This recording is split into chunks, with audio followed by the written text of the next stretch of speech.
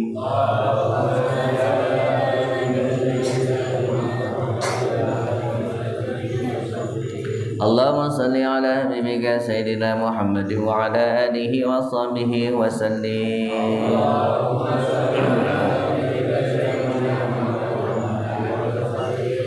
اللهم صل على حبيبك سيدنا محمد النبي الأمي وعلى آله وصحبه وسلم محمد النبي وعلى آله وصحبه وبارك وسلم أجمعين. الفاتحة. أعوذ بالله من الشيطان الرجيم. بسم الله الرحمن الرحيم. الحمد لله رب العالمين الرحمن الرحيم مالك يوم الدين إياك نعبد وإياك نستعين اهدنا الصراط المستقيم صراط الذين أنعمت عليهم غير المغضوب عليهم ولا الضالين. آمين. اللهم صل وسلم وبارك على سيدنا وحبيبنا وشفيعنا ودخلنا مولانا محمد. بسم الله الرحمن الرحيم. الحمد لله رب العالمين حمدا شاكرين حمدا دائما حمدا يوافي ويكافئ مزيدا. يا ربنا لك الحمد كما ينبغي لجلال وجهك الكريم وعظيم سلطانك. سبحانك لا نحصي ثناء كما أعطيت على نفسك. اللهم اغفر لنا ذنوبنا ولوالدينا وارحمنا وارحمهما كما ربونا صغارا. اللهم أعنا على ذكرك وشكرك وحسن عبادتك. اللهم ربنا تقبل ووصل ثواب ما قرأناه من القرآن العظيم وما أهللنا وما سمعنا وما استغفرنا وصلينا على سيدنا محمد صلى الله عليه وسلم هدية منا وبركة شاملة منك إلى حضرة حبيبنا وشفيعنا وخليلنا محمد صلى الله عليه وسلم وإلى حضرة إخوانه من الأنبياء والمرسلين والشهداء والصالحين والعلماء والعاملين والعلماء الشرعيين وإلى حضرة وإلى حضرة جماع المكتوبة على هذا الورق. اللهم اغفر لهم وارحمهم وعافهم واعف عنهم واسع مدخلهم ونور قبورهم برحمتك يا أرحم الراحمين. اللهم اصلح لنا ديننا الذي هو عصمة أمرنا واصلح لنا ديننا التي فيها معاشنا واصلح لنا آخرة التي إليها معادنا واجعل الحياة زيادة لنا في كل خير واجعل الموت راحة لنا من كل شر. اللهم اجعلنا وأولادنا من أهل العلم وأهل الخير ولا تجعلنا وإياهم من أهل الشر والضر إنك على كل شيء قدير. ربنا آتنا من لدنك رحمة وهيئ لنا من أمرنا رشدا. ربنا آتنا في الدنيا حسنة وفي الآخرة حسنة وقنا عذاب النار. وصلى الله على سيدنا محمد النبي الأمي وعلى آله وصحبه وسلم والحمد لله رب العالمين. Alhamdulillah Bapak Ibu sekalian dirahmati Subhanahu wa taala. Udah. Kayaknya udah siap kitanya. Belum? Oh iya. Terus gimana? Masih belum? Belum nyampe.